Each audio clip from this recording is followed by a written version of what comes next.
Et du coup, on arrive au moment que tout le monde attend. En 2019, quand Tony Oka revient de suspension, il demande à t'affronter pour le mois de juillet. Toi, tu pouvais pas parce que ta femme attendait un enfant, ton deuxième enfant. Et du coup, tu lui dis, moi, en décembre, je serai prêt à t'affronter. Et il n'y a pas de problème, on s'affronte en décembre et tout. Et du coup, le combat ne se fait pas en décembre. Est-ce que tu peux nous dire un peu pourquoi ça s'est pas fait? Il était sûrement dopé. Si je l'avais battu, ça aurait changé ma vie. Et il a déclaré, entre guillemets, que le combat ne s'est pas fait parce que tu aurais eu peur de lui. Passe pour un con. Passe pour un con, puisque tout le monde le sait. Tous ceux qui me connaissent savent très bien que c'est pas une question de peur. Est-ce qu'aujourd'hui, on peut toujours te voir affronter un Johan Duopa, par exemple? Caca culotte. Caca culotte, caca culotte. Et je pense que pour les amoureux du noblard, c'est pas une surprise. Que tu ailles le chercher lui, français. Bah, j'ai pas envie de m'ennuyer en fait. J'ai pas envie de m'ennuyer en fait. J'ai pas envie de m'ennuyer en fait. Les potos de Dato, j'ai fait un rêve dans lequel Johan Duopa avait battu Tony Oka par KO à la 11e reprise. Et si le 25 septembre de cette année-là, Johan Duopa battait Tony Oka pour de vrai, il se passerait quoi? Hein?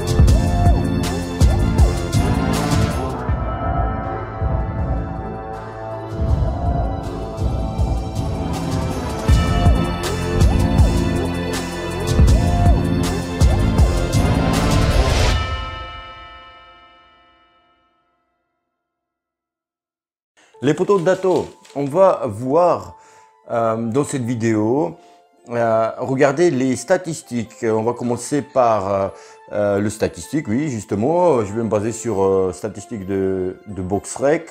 Après, on va voir le physique des deux. On va voir le punch des deux. Enfin, ça rentre dans le physique, expérience des deux. Pourquoi les 12 rounds? Ça m'étonne. Pourquoi les 12 rounds en fait? Et non pas 10 ou 8, on va voir ça.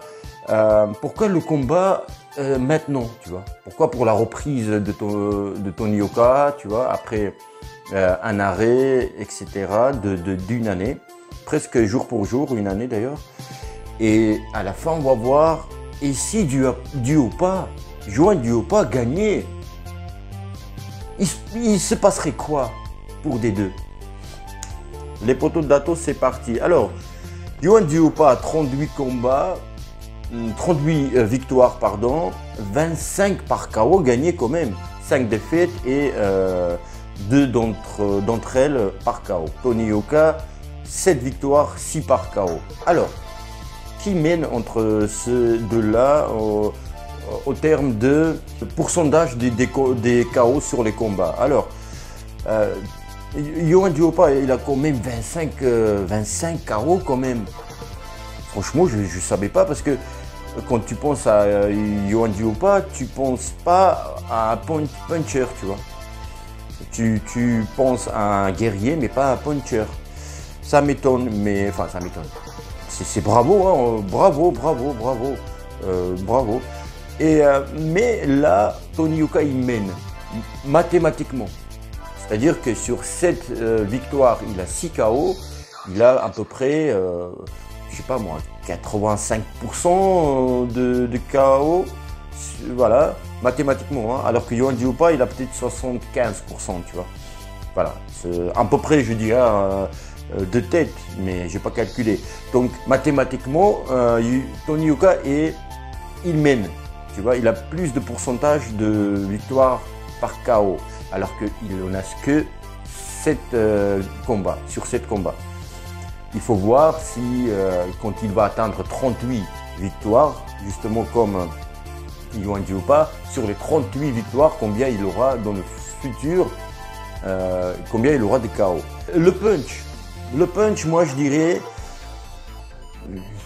Tony Yoka quand même. Tony Yoka, il a de l'électricité dans sa droite quand même. On a vu dans ces combats pro, il a un très beau uppercut du droit. Il a une belle droite, tu vois. Il a peut-être pendant cette année-là d'inactivité, il a peut-être aussi encore progressé parce qu'il a parlé que il ne chômait pas, même s'il n'a pas fait de combat, il n'a pas chômé. D'ailleurs, il n'a pas besoin de beaucoup de combats, il a besoin beaucoup de sparring et non pas beaucoup de combats pour progresser. Il y a des boxeurs comme ça. D'ailleurs, moi, j'en faisais partie. Alors, on n'est pas là pour parler de moi et moi, je me place toujours j'essaie de placer. Ok, non, attends. On en est où d'ailleurs? Physique, 39 ans, Dioppa. 28 ans, Tony Yoka. Là, Tony Yoka, il mène. Ok, quand je dis il mène, il a l'avantage. Mais 39 ans pour un poids lourd, c'est pas énorme. C'est là où ça commence à être dur, tu vois. T'es peut-être plus le même physiquement. Mais attention, pour une seule échéance, tu vois, tu peux te préparer. C'est comme Dynamo Tbilissi, c'est deux clubs géorgiens, tu vois, pays de l'Est. Sur un match, il peut battre Real Madrid, tu vois, quand tu te prépares mentalement, physiquement. Sur un malentendu, sur un seul match, un seul combat, tu vois, là, Dioppa peut être dangereux, même 39 ans. Moi, je ne vois pas ça comme un frein, tu vois. Je mets de côté. Et même si 28 ans, tu vois, il a, bien sûr, c'est avantageux et Tony Yoka, là, il est avantageux. La taille, 1m95 pour Yohan Dioppa, Tony Yoka, 2 mètres et 1 cm. Alors, là aussi, pas une différence énorme. Sur le ring, on verra, oui, quand même. On verra la différence, mais sur le papier, ça va. C'est des poids lourds, 6 cm. C'est gérable, tu vois, voilà, c'est gérable. Alors, maintenant les potes d'Ato, on va passer à l'expérience, ok. On a vu que physiquement, il est plus dominant. Il domine plus Tony Yoka, ok, par sa taille, par ce punch. Même si sur 38 victoires, comme je disais, 25 par KO, Yohan Dioppa. Voilà, on va voir ça à la fin aussi, les potes d'Ato. On passe à l'expérience. Alors là, tout commence, les potes d'Ato. Tout commence à se corser pour Tony Yoka. Quand on pense, quand on a appris cette nouvelle que Tony Yoka allait affronter Yohan Dioppa ou l'inverse, et ben pour certains, pour beaucoup, je pense que Tony Yoka est tout de suite dans nos têtes, il est Dioppa, il est outsider et Tony Yoka, on mise plus sur lui, tu vois. L'inverse du mot outsider, c'est quoi? Insider? Enfin, voilà, tu m'as compris. Donc, alors, détrompez-vous, détrompons-nous. Oui, parce que l'expérience, Yohan Dioppa, il a quand même boxé Deontay Wilder. Il a quand même boxé Povetkin. C'est des leaders mondiaux, dans le poids lourd. Povetkin, à son tour, il a boxé Joshua, il a boxé tout le monde. Tu vois, ça c'est des grandes expériences. On ne va pas rentrer dans le combat lui-même. Mais comment ça s'est passé, Yohan Dioppa, Povetkin, Yohan Dioppa, il est venu comme un spectateur, ils lui ont dit viens, va boxer, descends des gradins, viens boxer, Povetkin. En gros, c'était ça. Alors, expérience. Tony Yoka, il n'en a pas. Enfin, il en a l'expérience des 7 combats déjà accumulés, tu vois. En 7 combats, tu accumules l'expérience, mais pas comme Yohan Dioppa. Il a 43 combats. Il a 38 victoires et 5 défaites. Tu vois, c'est énorme. Il a boxé aussi à l'extérieur beaucoup de fois dans sa carrière. Ok, et à l'extérieur, on sait que quand tu es boxeur français, tu boxes à l'extérieur et on ne mise pas sur toi. Encore une fois, je n'ai pas le mot de l'inverse synonyme, on dit, du mot outsider. Tony Yoka, il a fait tous ses combats en France. Il n'a pas cette expérience d'aller combattre un boxeur chez lui, un boxeur qui a un nom, tu vois, dans son pays, etc. Donc, il n'a pas cette expérience-là et ça, c'est primordial. Attention dans la gestion du stress, etc. C'est super important.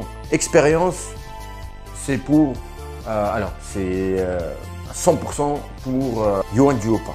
Alors, les 12 rounds, ça aussi, ça rentre dans l'expérience. Les 12 rounds, il n'en a jamais fait, Tony Yoka. On ne sait pas comment est-ce qu'il va gérer le combat au bout de...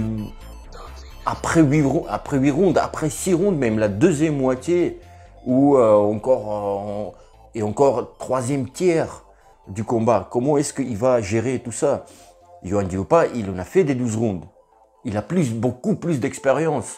Et ça aussi, Yohan Duhaupas, là encore, il est avantageux. Et d'ailleurs, pourquoi les 12 rounds, les poteaux de Dato? Les 12 rounds, tu fais que quand il y a un titre en jeu.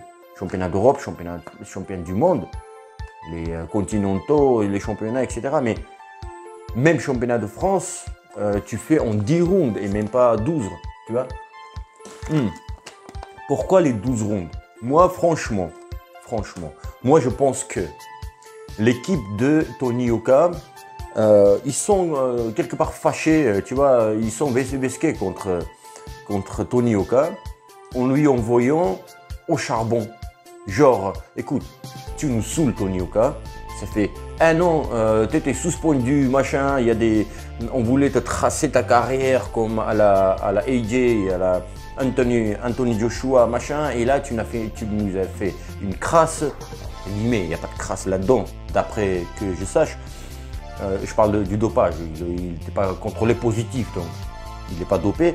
Sur le papier, en tous les cas, hein, il n'est pas dopé. Donc, tu nous as fait ça, le public français t'aime pas parce que il te trouve arrogant, machin, tu vois, t'es pas comme AJ là en ce moment, tu nous vesques.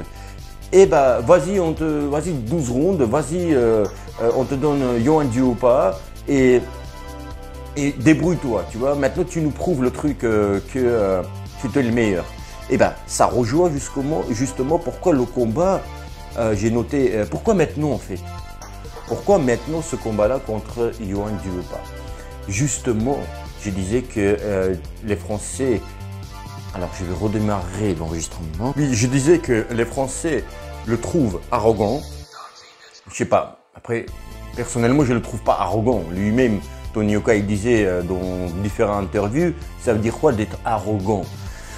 C'est pas parce que j'ai dit je veux devenir boxeur professionnel, je pense à moi, je veux devenir champion du monde que c'est être arrogant. Vous voulez que je dise quoi? Que oui, participer c'est déjà bien, ou deuxième place c'est bien? Non, c'est ça arrogance, il dit. Enfin, voilà. Et pourquoi maintenant ce combat, les poteaux de Dato? Justement, je disais, pour conquérir les cœurs des Français. Tu comprends? Si ça aurait resté comme une tâche toute sa vie dans sa carrière de Tony Yoka qu'il a évité Yohan Duhaupas, ou on s'en fout si Yohan Duhaupas ne voulait pas le boxer ou il ne pouvait pas le boxer, mais on allait mettre sur le dos de Tony Yoka que voilà, ce combat ça s'est pas fait. On s'en fout pourquoi du comment, mais ce combat ça s'est pas fait. Le combat qui devait être fait parce que quand tu prétends d'être numéro 1, number one des boxeurs, des poids lourds en France, parce que pour vouloir être numéro 1 dans le monde, être champion du monde, il faut tout d'abord bien sûr être numéro 1 en France, considéré comme tel dans ton pays. Et bah si il y en a un qui dit bah je suis plus fort que lui, tu vois, comme dit Yohan Duhaupas, je suis plus fort que lui, alors vous devez vous affronter, parce que sinon le public il ne comprendra pas et toute la carrière, toute ta vie dans ta carrière, ça va te suivre. Première chose. Deuxième chose aussi, avec la suspension d'un an de Tony Yoka, de son arrogance, entre guillemets, etc., que tu vois, de gagner l'amour des Français, tu vois. Et tout le monde mettre d'accord en battant Yohan Duhaupas. Encore faut-il qu'il batte Yohan Duhaupas. Alors, voilà pourquoi maintenant, tu vois. Et aussi pour son premier combat de retour. Pour voilà, tout mettre, tu vois, à plat et commencer continuer sa carrière avec une nouvelle liste, tu vois, propre. Voilà, comme ça, personne ne lui parlera de ça, il n'y aura pas une tâche dans sa carrière, Yohan Duhaupas, etc. Maintenant, le plus intéressant arrive. Et si Yohan Duhaupas gagnait, il se passerait quoi pour de vrai?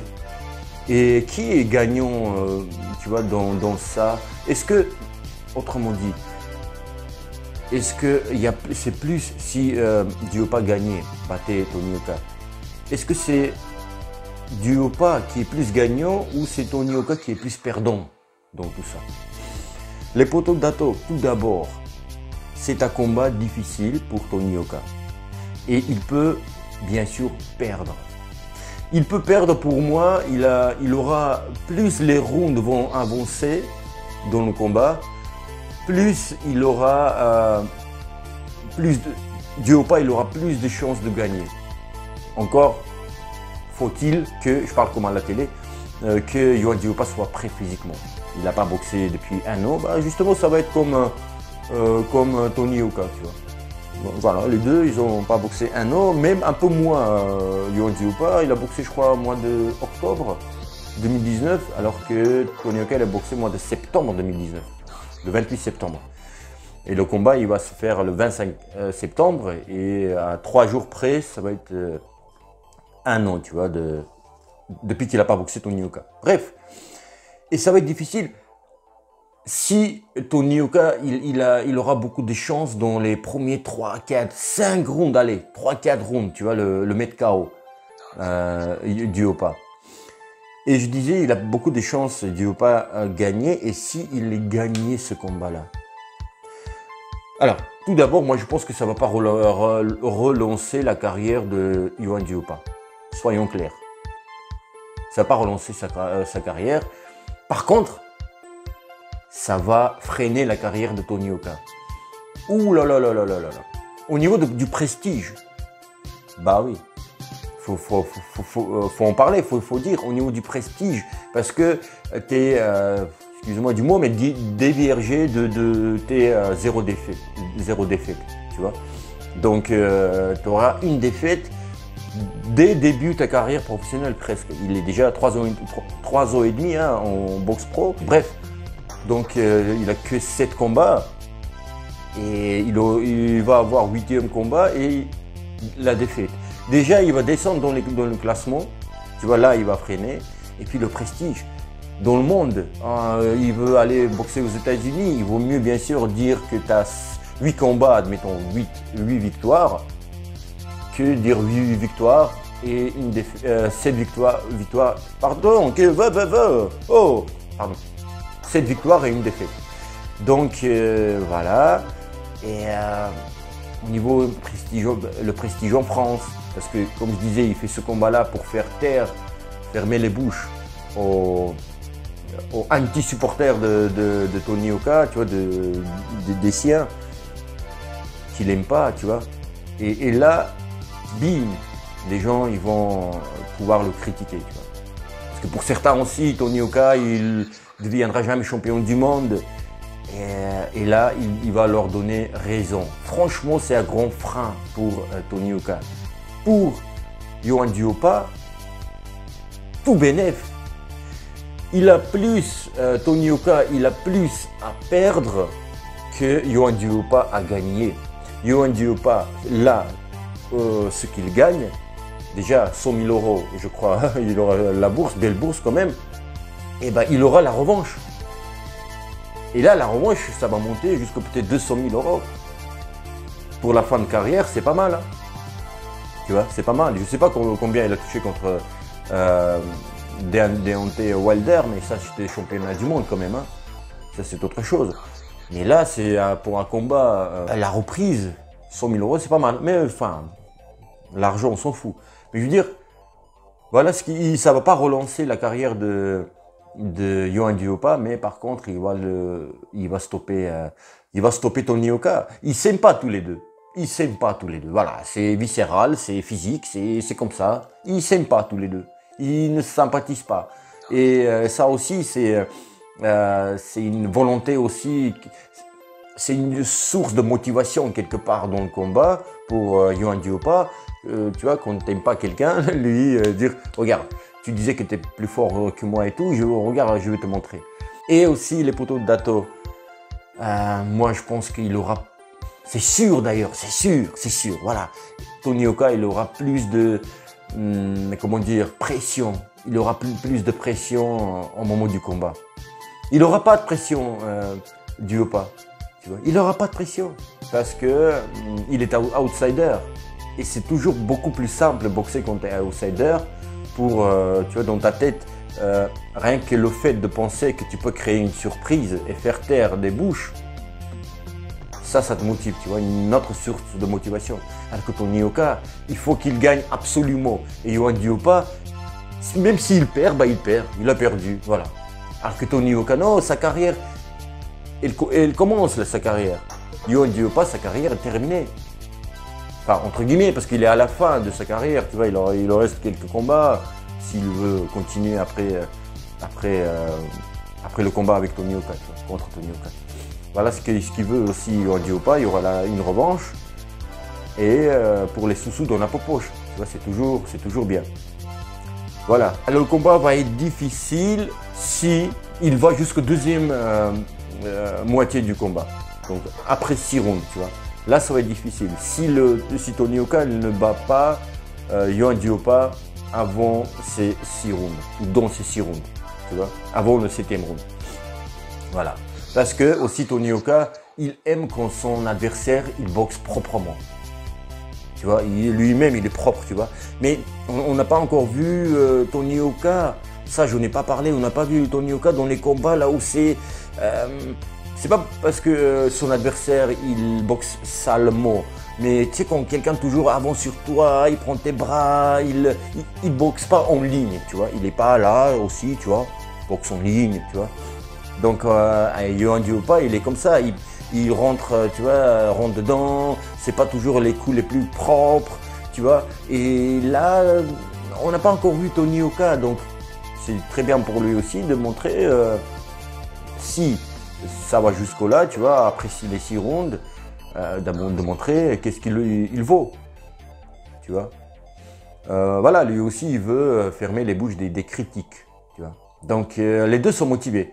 J'ai vu une interview de Yohan Duopa hier. Il est affûté, tu vois. Il est affûté, il n'est pas gros. Tu vois, entre les combats, on sait qu'il prend un peu du poids. Il a le visage qui est gonflé comme ça, tu vois, rond et tout. Mais là, il était affûté. Mais on va voir les poteaux de Dato. J'espère que cette vidéo vous a plu. Les poteaux de Dato, partagez. Mettez les commentaires, n'importe quel vous voulez. Est-ce que vous êtes d'accord avec moi? Qu'est-ce que vous pensez de ce combat? Qui est plus leader dans ce combat-là? Qui est plus avantagé? Qui a plus de chances de gagner? Pour vous, qui va gagner ce combat-là et comment les poteaux de Dato?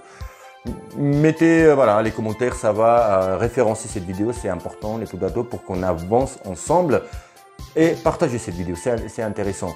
Si Tony Yoka, tu regardes cette vidéo, bah écoute, tu sais ce qu'il faut faire pour gagner. Hein. Si Yohan Duopa regarde cette vidéo, Yohan, tu sais ce qu'il faut faire pour gagner. Hein. Je suis pour personne dans ce combat-là. Je veux pas que l'un ou l'autre gagne. Et aussi, je suis pour les deux. Je veux que les deux gagnent. Non, ça n'arrive pas, ça n'existe pas en boxe. Mais courage à vous deux les gars et allez, et bing!